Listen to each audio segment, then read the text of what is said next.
सोनिया माता की जय। राहुल पिताजी की जय। और प्रियंका माता भी जय। महात्मा गांधी की। महात्मा गांधी की तो जय गाई। महात्मा गांधी को दिस इज कॉल्ड चरण वंदना। ये प्योरली चरण वंदना है। और अगर आपको ऐसा लगता है कि सिर्फ यही ऐसे है तो आप गलत हो दोस्तों। ये कतार थोड़ी लंबी है, उस कतार में ये लोग भी शामिल है। तो आप लोग इस बार क्या चाह रहे हो चुनाव में? चुनाव में आप देखिए जिसका सत्ता होगा उसी को वोट देंगे। अरे सत्ता तो जिसको वोट देगा वो इसका बनेगा, उसी को बनाएंगे हम। तो आप किसको बनाना चाहते जिस जो बना हुआ है उसी को बनाएंगे। हो? नीतीश को ही लाना चाहते हो? हाँ। नीतीश को? हाँ, नीतीश क्यों? को मोदी को लाएंगे हम। क्यों जरा बताओ।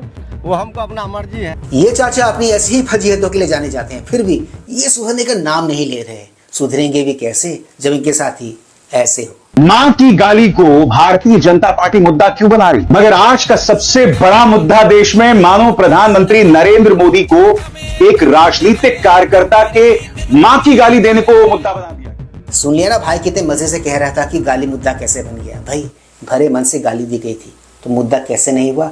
इनकी भी गलती नहीं है। मोदी हेट में कहीं भी हर बात इन भाई को अच्छी जो लगेगी, इन मैडम की तरह। इस तरह से कह रहे हैं वो तमाम पालतू पत्रकार जो नरेंद्र मोदी से कभी सवाल नहीं पूछते। और नरेंद्र मोदी इन तस्वीरों में आप देखिए, कोई नहीं कह सकता दुनिया के सबसे बड़े लोकतंत्र के प्रधानमंत्री हैं। ये उस देश के प्रधानमंत्री हैं जो अपने आप को अभी भी धर्मनिरपेक्ष कहता है। और सबसे ज्यादा हास्यास्पद और दुखदायी बात यह है कि हम उस वक्त उस दिन बात कर रहे हैं जो संविधान दिवस है, जिस दिन खुलेआम धड़ल्ले से संविधान की हुई है। आपसे कुछ ही ये लोग और ऐसे तत्व अपने जीवन के आज उस स्टेज पे हैं जहां पर मोदी को कुछ भी कह के निकल जाना कोई बड़ी बात नहीं है। ये लोग उसको आमतौर पर समर्थन करते हैं, कहेंगे नहीं ओपनली बट मन ही मन करते हैं। इनकी भी गलती नहीं है। जब सैया भय कोतवाल तो डर कहेगा। राहुल गांधी को क्या बोलना चाहिए, कहां बोलना चाहिए, कितना बोलना चाहिए, कैसे बोलना चाहिए, क्या यह सब बताना कोर्ट का काम है? कि क्या कोर्ट अब बताएगा कि नेता प्रतिपक्ष को क्या बोलना चाहिए? हमारा आपका किसी का भी अभिभावक सुप्रीम कोर्ट ही है।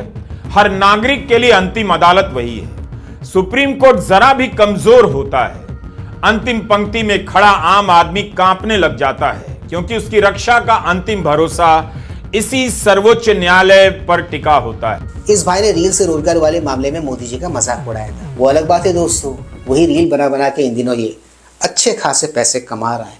फिर भी कहते हैं कि रोजगार नहीं है, मोदी ने रोजगार नहीं दिया।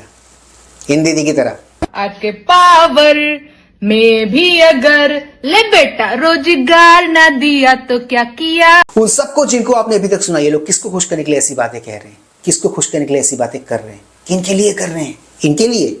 What is disturbing you these days? What do you see as a challenge for you?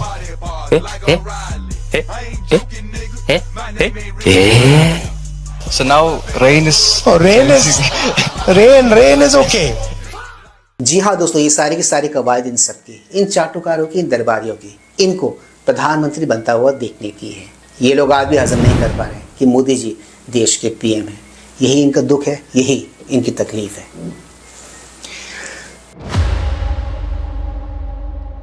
Please like share subscribe and high pi YouTube channel, ताकि हम ऐसे कंटेंट्स बनाते रहें और हमारा ये कंटेंट ज्यादा से ज्यादा लोगों तक पहुंचे। तो दोस्तों ज्यादा वक्त न गवाते हुए let's go back to the topic then. पता है कि आपको दोस्तों, दूसरों को गोदी मीडिया कहने वाले जितने भी ये दरबारी हैं, जितने भी ये चमचे हैं ना, और जितने भी ये चरण चुंबक से, इनके दिल की बात को सुपर सीनियर से बेहतर कोई नहीं जानता है। तभी तो देखो ना कितने कम शब्दों में उन्होंने इसी बात को, इसी फीलिंग को कितने अच्छे से एक्सप्लेन किया है कि इनके दिल में एग्जैक्टली है तो है क्या। मैं राहुल गांधी जी को अपना नेता मानती हूं, अपनी प्रेरणा मानती हूं, और मैं कहती हूं कि वो एक शख्स है जिसके अंदर गांधी की आत्मा है और शेर का कलेजा है।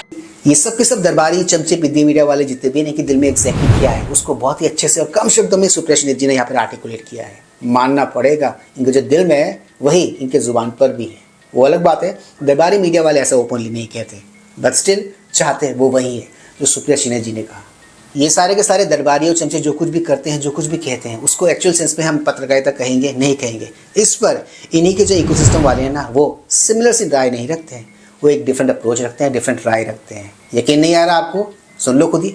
Even those who are now, one person digital channels, and many of us have left legacy media and are now in the digital space, and many of my colleagues in the digital space are very openly slanted this way or that way, and their entire content is opinion driven, and the audience, clearly there is an audience for it. The internet loves bias, the internet loves polarization or polarity, and it actually rewards that with greater numbers.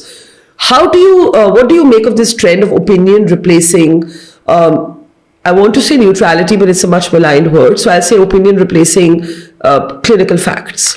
Well, what you said is absolutely true, and it's very sad, because again, that is not journalism. That is not journalism as we know it. That is pure opinion. And also, if your audience, your audience should know that that is not opinion which is unfiltered or really their own. That is also opinion which has clearly been paid for by a certain section of politics which feels they're not being covered enough by mainstream media.